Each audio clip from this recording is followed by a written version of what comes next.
não foram muitas vezes, de fato, que eu tive assim uma surpresa tão agradável com um artista. Eu acho que, em parte, isso se deve à ignorância, de não ter conhecido o Guirri antes, conhecido o que eu conhecia era muito pouco por parte de algumas fotos que foram publicadas na Zoom. Agora, eu também acho que uma parte dessa surpresa extremamente agradável se deve muito à singularidade e à grandeza do trabalho do Guirri. Quer dizer, eu acho que ele tem uma capacidade formal incrível. Aquela foto da estátua que se dirige ao mar, de Capri, é um troço que é a mesma coisa, ao mesmo tempo tem algo de patético, não é? Porque ela é estátua, ela está petrificada, esse troço todo, mas é como se aquele engessamento, aquela imobilidade abrisse uma amplidão, que é o mar, o vazio, etc., que parece que suspende tudo que tem um verbo petrificado. Tem uma foto muito interessante sobre a enseada de Paura, não sei se para pronunciar Paura, que fica em Polignano sul Mare. É uma foto que está naquela parede da esquerda, em que nessa enseada há um poste de iluminação que divide uma noite, praticamente em duas. Tem um verde mais garrafa do lado, um verde um pouco mais claro do outro, como se você visse uma dobra no interior da noite, que dá a ela uma diversidade, algo que poderia ser totalmente homogêneo, chapado. As fotos sobre a TV do Morandi são morandianas. Enfim, eu acho que essa grandeza e essa singularidade, eu já vou me referir mais às singularidades, também, para além da ignorância, são muito agradavelmente surpreendentes, sobretudo num momento, não só em que a foto está muito em voga, mas que há uma homogeneização de algumas vertentes da fotografia que são rigorosamente irritantes, né? E, por outro lado, há uma espécie de combinação quase paradoxal, que é o fato de o Guirri ser talvez todos os anúncios, matérias, enfim, chamadas, análises que se fizeram, a coisa que mais se sublinhou foi o fato de eles serem um artista extremamente sutil, né? E essa sutileza, eu acho que deriva, sobretudo, de uma certa fragilidade formal, ou seja, os trabalhos, eu acho que até o tempo ajudou isso, são muito matizados, né? A cor parece que com o tempo rebaixou um pouco também.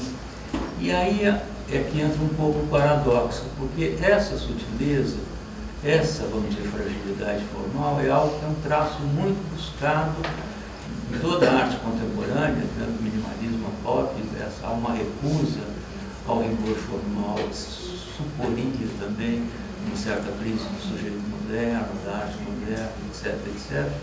E isso é obtido no Guirri de uma maneira muito singular, né? Então, eu acho que ele tem essa grandeza formal, simultaneamente essa grandeza formal não é obtida com grandes contrastes, mas, pelo contrário, com uma sutileza que eu acho que corresponde a uma decisão estética, que é de não mexer com grandes contrastes, com formas muito definidas, com formas que teriam até o quê de memória, mas não da memória no sentido prustiano, se vocês quiserem, mas da própria realidade italiana, como uma realidade que se rememora a todo instante.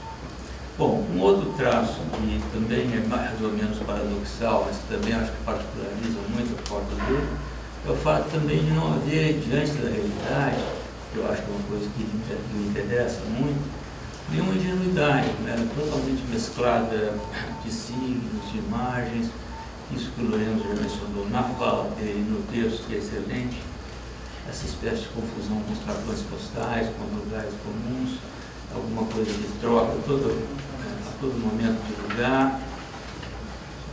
Mas me parece que nunca no Guirri, como acontece em outros contemporâneos, sei lá, o Andreas Gursky, o Jeff Wall, interessa que essa noção de imagem de imagem reproduzida, se sobrepõe totalmente ao real.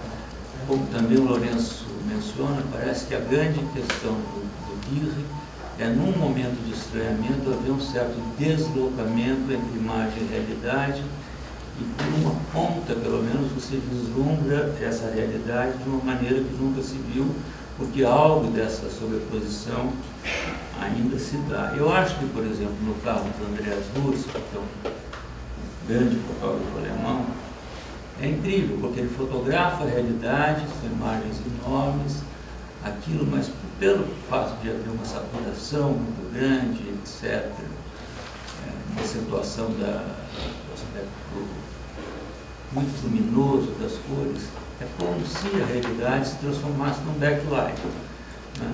Já o Jeff Wall faz um movimento contrário. Todas as cenas, em geral, são encenadas, então é como se ele ironizasse, corroesse por dentro a pseudo-espontaneidade do realismo fotográfico, esse troço todo, mas por uma razão muito complicada de se discutir inicialmente, acaba talvez prevalecendo um certo realismo, que seria quase um efeito contrário ao do Andreas Gursky, mas que, enfim, seja como for, em ambos, ou a realidade ou o signo se sobrepõem.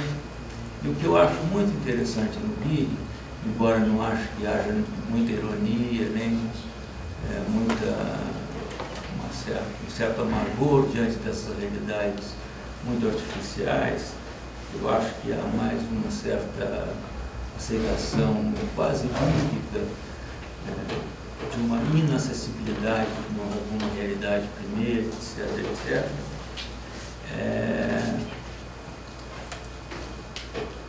Enfim, essa espécie de capacidade de se mover entre esses dois polos que eu rapidamente tentei caracterizar por via do Gursky e do Jeff Wall, certas estratégias da fotografia contemporânea, e que eu acho que ele totalmente se desloca delas. Eu acho que é isso que dá também às fotografias muita singularidade. Agora, e aqui eu vou dar uma desviada da coisa mais ampla. Uma outra questão que eu acho que é muito decisiva na formação do Guirre, nas fotos que ele faz, não só, eu acho, o que ele aprendeu com o Morandi, mas o que ele também faz ver no Morandi.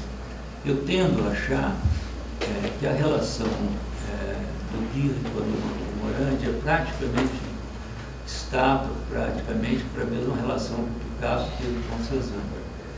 E acho que, eu vivo dizendo isso para os alunos, não é uma piada para quem já foi meu aluno, piada não, uma brincadeira, essas desculpas de repetição, mas que, enfim, o Cézanne não dava o biscoitinho chinês como o Picasso, que bastava quebrar o biscoitinho chinês, vale, né, para quebrar o biscoitinho chinês chamado Cézanne, está escrito vale um Picasso. Claro que não, né? Quer dizer, o Picasso, de alguma maneira, pôs a compreensão do Cézanne num grau que raramente um crítico chegou a isso, né? Se é a única, evidentemente não é o caso, mesmo porque também o Morandi tem uma leitura do Cézanne que é muito distinta. Eu acho que o Guirre fez com o Morandi uma coisa razoavelmente semelhante. Ele conseguiu abrir para a gente não só um mundo que deriva do Cézanne, mas que ele deu a esse mundo uma destinação diversa, mas há uma discussão italiana, que eu vou ler para vocês uma passagem, muito interessante, que vê no Morandi uma espécie de dimensão extemporânea, meio platonista, meio de uma pessoa apenas nostálgica em relação à realidade, a um passado grandioso do artesanato italiano pictórico que se acabou e do qual ele não abre mão. Bom, então, para tentar avançar um pouquinho nessa conversa, eu primeiro queria mostrar para vocês algumas imagens do Morandi, para quem conhece, tudo bem, esses são alguns trabalhos bem do começo do Morandi, são pinturas ainda metafísicas, todas, com exceção de uma, acho que de 1918, o Lourenço se refere muito a elas. Essa também é um trabalho de 1918. professor, e no momento em que ele está em uma proximidade muito grande com o Carrá, sobretudo com o De Químico, e há uma frase até que eu estava conversando outro dia, que esse crítico italiano a que eu me refiro é que enquanto, dizia ele, chama Franco Sono, o De Químico recita o absurdo, o Morandi é o absurdo, não é? Porque há um aspecto muito mais alegórico do De Químico, que evidentemente não há no Morandi. O que o Morandi faz é fazer o lugar em que os lugares, vamos dizer, estariam perfeitos por excelência, que é a natureza morta, deixar de ter lugar. Lembra também o nome de um livro do José Paulo Paz, chama Mistérios na Casa.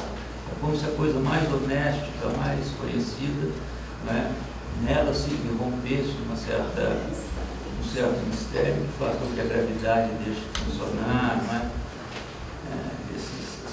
Essas ambiguidades entre superfície e tridimensionalidade. Bom, esse ainda é um trabalho desse momento. Bom, e esse é um trabalho de transição que tem algo ainda da cor do Morandi, tem algo da luz do vidro, tem algo da luz do Morandi, mas que não é ainda que veio a ser o Morandi. Bom, e esses são trabalhos já propriamente morandianos, esse tem 10 anos a mais, mas o que eu queria chamar a atenção de vocês, uma característica evidente do Morandi, é como esse tonalismo, ou seja, essa gradação de maiores e menores graus de claridade, ou dos marrons, ou dos terras, etc., é uma coisa central, como isso produz uma sutileza enorme na relação entre figura e fundo, que eu acho que é por essa via que essa problematização retípica do modernismo é radicalizada como uma espécie de grandeza histórica poucas vezes alcançada na história da arte. Essa é uma paisagem do Morandi, que não é uma coisa das mais conhecidas, já esclareci, mas reparem também que uma sutileza são todos tonais, diferentemente seria aquelas pinceladas mais estruturais do Cézanne, mas dá para ver como é que também ele viu o Cézanne, embora só tenha visto de reprodução, parece que alguma coisa ao vivo ele diz na Bienal de Veneza, saibam vocês, Morandi nunca saiu da Itália, e essa é uma paisagem do Chardin, uma natureza morta do Chardin, só para vocês também verem como é que é um grande tonalista, é uma das pessoas que o Morandi mais admirava, como é que aqui, de fato, esse ideal de unidade suave, serena, produzida pelo homem, enfim, quase como se a natureza morta fosse um lugar onde se produzia um modelo de união entre as coisas que não fosse feito violentamente.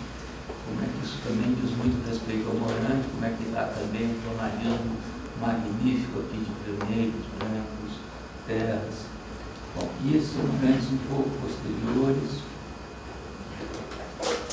todos eles muito tonais, mas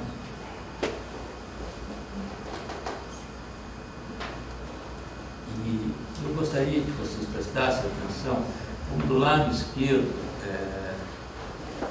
da parte superior da garrafa, a transição entre o que seria o gargalo da garrafa e o fundo praticamente é dada por uma mudança na direção da pincelada, quer dizer, uma coisa de uma qualidade pictórica incrível, agora também de uma fragilidade formal incrível, né?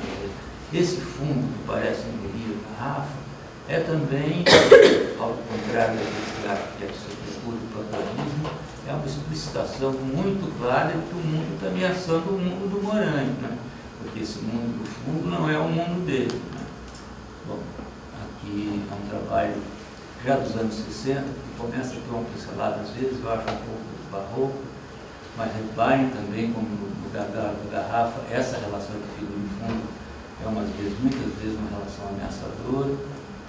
Bom, e esses são trabalhos magníficos, são aquarelas, em que aí, até porque ele não precisava colocar, o próprio branco do papel já faz às vezes daquela proximidade tonal, não é? E nos desenhos, isso é ainda mais interessante, porque não é? O que ele faz é interromper a linha, não é? Pronto, e aí o branco do papel menos ameaçadoramente do que o fundo nos olhos, né, também penetram nas figuras e, portanto, elas perdem essa espécie de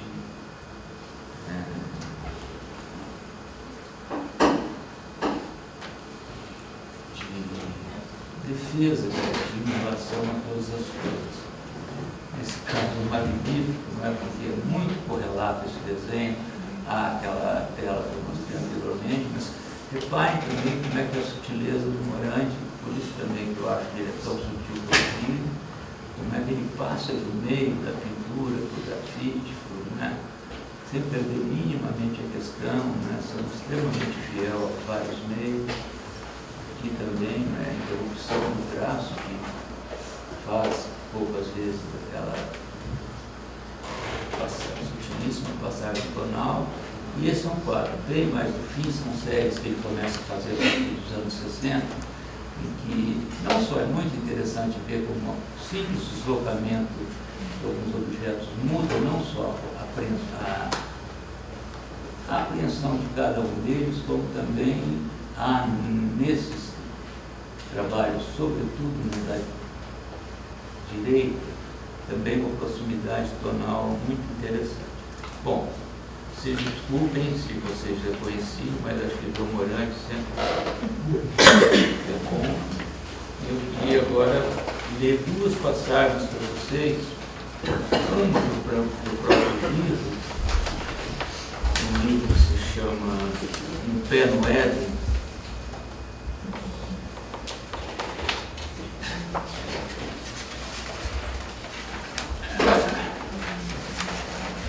Ele diz o seguinte: no final, para além de todas as explicações possíveis, resta o dado fundamental desse sentimento de grande afeto e de amor por tais lugares, não importa se domésticos ou monumentais, mas onde é ainda possível perceber e alimentar esse sentimento simples e estupefato de pertencimento. Um lugar que desde sempre é sinônimo de uma síntese milagrosa entre espaço e tempo, natureza e artifício, ou seja, o sonho de construir o Éden sobre a superfície do mundo. Isso aqui é uma declaração de princípio sobre a questão, o que seria o utópico no dia, me parece, né? Bom, esse Franco Somi, a quem eu me referi antes, é um crítico, se eu não me engano, também milanês, que fez um catálogo muito importante sobre o Morandi, mas que tem algumas objeções razoavelmente sérias em relação ao Morandi. Agora, eu acho que nenhum cara que chegou, que amasse muito o Morandi, formulou coisas tão pertinentes quanto o Franco Somi formulou sobre o Morandi. Isso não é incomum, né? E ele diz o seguinte: Morandi interpõe entre o observador e o quadro uma cortina impenetrável, um diafragma diáfano que deixa passar somente o eco de um mundo irrepetível. A última natureza morta ainda respira o ar corrompido daquele tempo sem presente no qual Morandi fez viver, para si e para os outros, e talvez derradeiramente, os velhos despojos do homem na impossível humildade da poesia.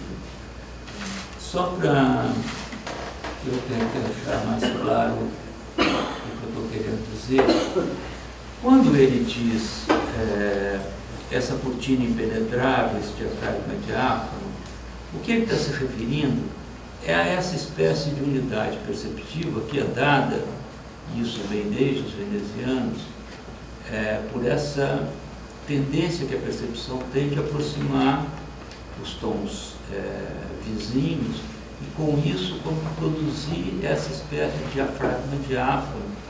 No caso do Somi, o que ele está dizendo, sugerindo, pelo menos, é que esse diafragma diáfano, proporcionado pelo tonalismo, faria com que, entre nós e os quadros, se criasse quase uma espécie de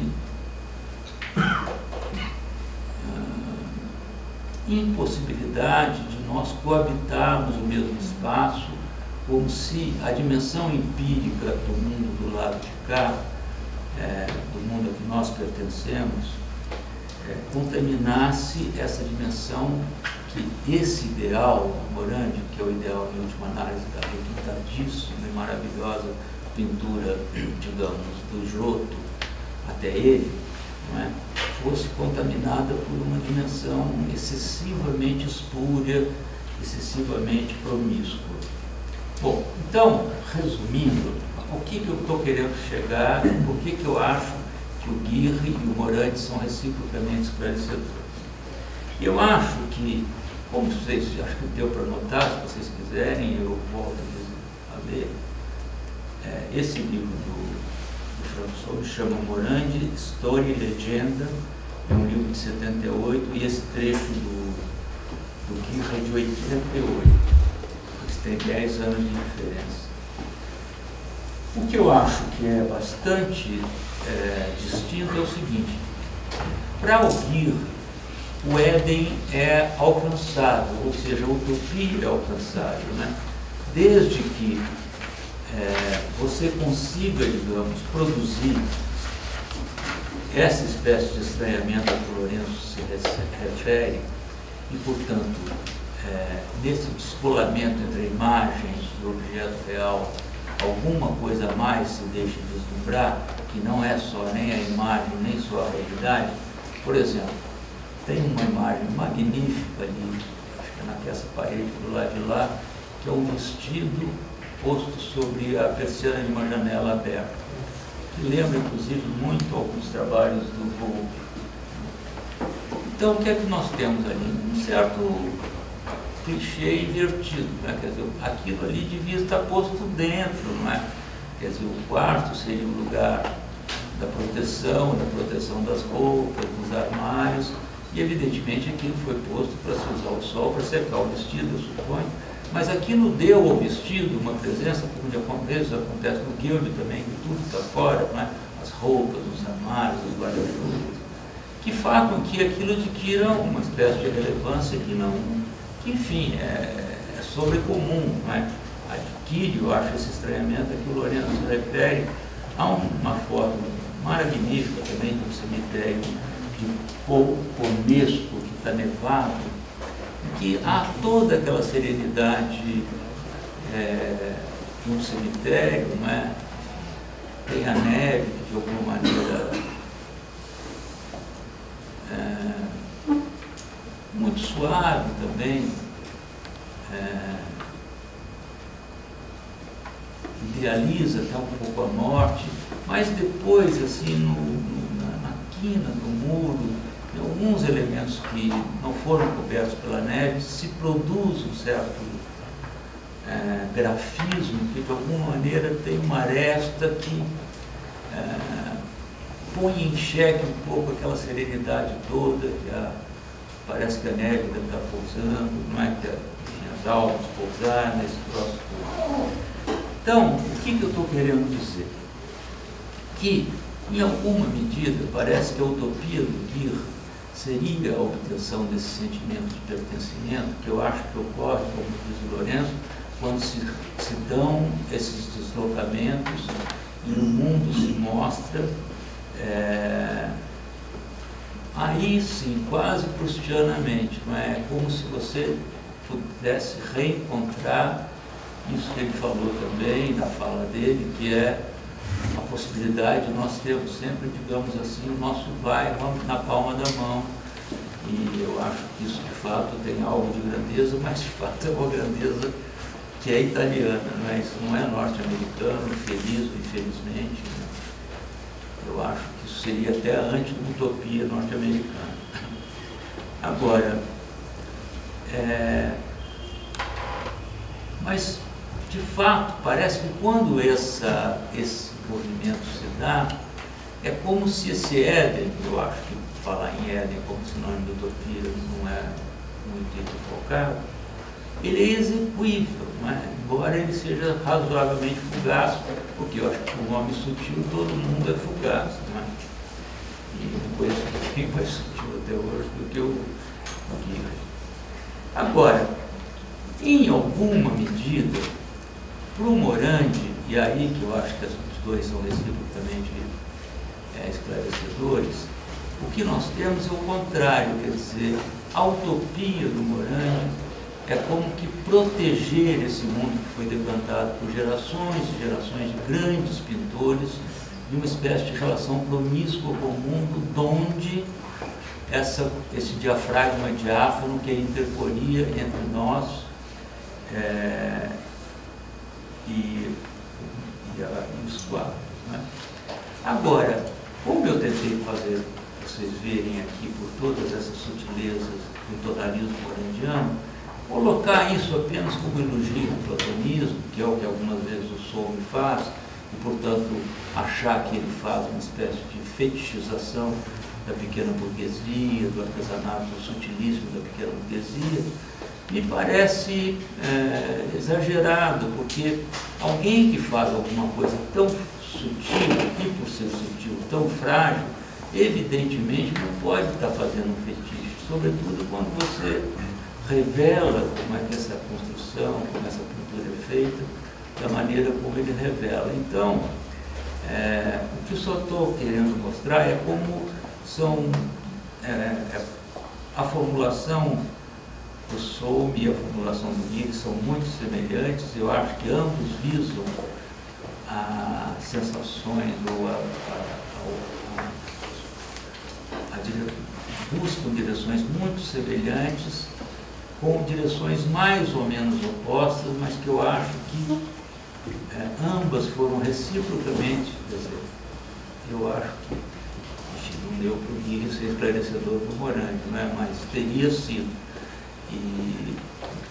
Mas, de todo modo, eu acho que o Morandi é um excelente guia para a gente dar uma entrada num trabalho tão dificilmente pronunciável como é o trabalho do Morandi. Obrigado.